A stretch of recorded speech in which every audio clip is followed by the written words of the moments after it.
Hello guys, അപ്പോൾ ഇന്ന് നമ്മൾ ചിക്കൻ്റെ ഒരു വെറൈറ്റി റെസിപ്പിയാണ് കേട്ടോ ഉണ്ടാക്കി നോക്കാൻ പോണത്. ഈ റെസിപ്പി എനിക്ക് പറഞ്ഞു തന്നത് എൻ്റെ ഒരു ഫ്രണ്ടാണ്. അപ്പോൾ അതെങ്ങനെ ഉണ്ടാക്കുന്നത് നമുക്ക് നോക്കാം കേട്ടോ.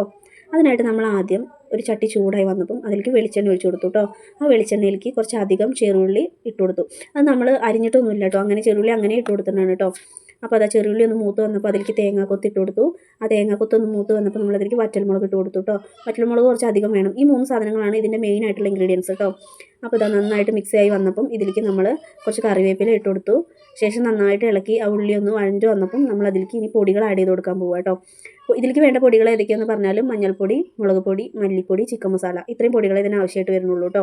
അത് കുറച്ചിട്ട് കൊടുത്താൽ മതി. മുളക് പൊടി കുറച്ചിട്ട് കൊടുത്താൽ മതി കേട്ടോ, കാരണം നമ്മൾ ഉണക്കമുളക് ഇട്ടത് കാരണം എരിവുണ്ടാവും. അതുകൊണ്ട് കുറച്ചിട്ടാൽ മതി. ഞാൻ കുറേ ഇട്ടിട്ട് എരിവ് കൂടിപ്പോയി, അതുകൊണ്ടാണ് പറഞ്ഞത് കുറച്ചിട്ടാൽ മതി കേട്ടോ.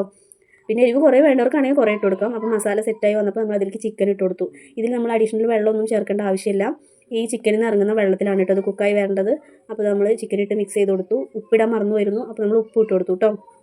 അങ്ങനെ ഇത് നന്നായിട്ട് മിക്സ് ചെയ്ത് സെറ്റാക്കി വെച്ചിട്ട് നമ്മളിതൊന്ന് അടച്ച് വെക്കണം. അടച്ച് വെച്ച് ഇതിൻ്റെ ആവി ഇറങ്ങി ആ ആവിയിലാണ് ഈ ചിക്കൻ വേവേണ്ടത് കേട്ടോ. അങ്ങനെ നമ്മൾ അടച്ച് വെച്ച് വേവിച്ച് ഇളക്കിയെടുത്തു. അടിപൊളി സംഭവമാണ്. ഇതെന്തായാലും ട്രൈ ചെയ്ത് നോക്കണം എല്ലാവരും. ഞാനിത് പറഞ്ഞപ്പോൾ തന്നെ വായിൽ വെള്ളം ഇറങ്ങി. എന്നാൽ ഉണ്ടാക്കി നോക്കാമെന്ന് വിചാരിച്ച് ഉണ്ടാക്കി നോക്കിയതാണ്. അപ്പോൾ ഉണ്ടാക്കി നോക്കിയപ്പോൾ കിടുക്കാച്ചി സാധനമാണ് കേട്ടോ. അപ്പോൾ എല്ലാവരും ട്രൈ ചെയ്യണം. വീട്ടിലൊക്കെ ഗസ്റ്റ് വരുന്ന സമയത്ത് ഉണ്ടാക്കി കൊടുക്കാൻ പറ്റിയൊരു റെസിപ്പിയാണ്. അപ്പോൾ ഞാനിത് ഉണ്ടാക്കി മെയിനായി. ഇനി നിങ്ങളും ഇത് ഉണ്ടാക്കി മെയിനാണ് കേട്ടോ. അപ്പോൾ ഇത്രയേ ഉള്ളൂ. ബൈ.